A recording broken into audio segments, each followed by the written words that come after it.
The macro environment is stabilizing as the Fed holds rates steady and energy pressures ease. But the housing market is sharply divided between stalling construction and rising buyer demand. The United States and Iran have signed an agreement to extend their ceasefire and reopen the Strait of Hormuz.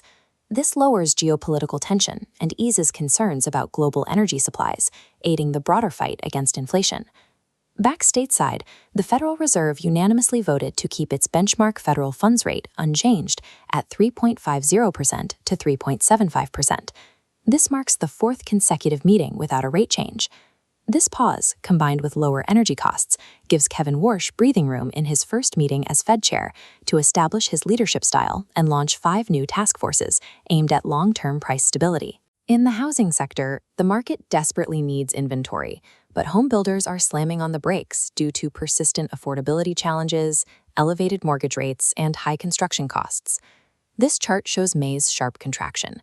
The starts column plunged 15.4% month-over-month to an annualized 1.18 million units, the lowest since 2020. This trajectory across permits and starts aligns with NAHB's Builder Confidence Index slipping to a poor rating of 35. Because the permitting and build-in cycle takes considerable time, this immediate pullback guarantees the pipeline of new housing inventory will remain heavily constrained in the coming months.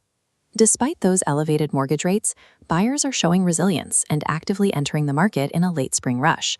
Here we see the pending home sales index, measuring signed contracts on existing homes.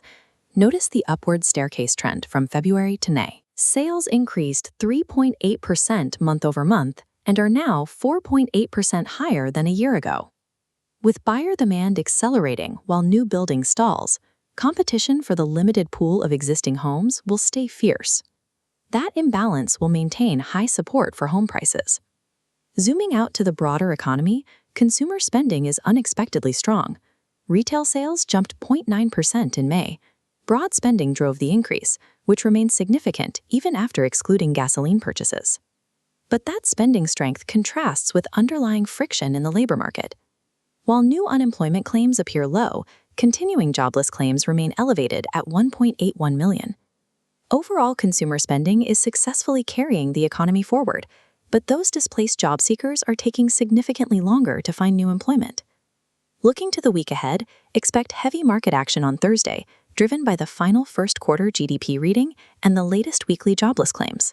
The most critical data point to watch will be the release of the Personal Consumption Expenditures Report, the Fed's preferred measure of inflation. If the drop in global energy prices from the reopening of the Strait of Hormuz is reflected in this PCE report, markets can expect a highly favorable inflation outlook heading into the third quarter.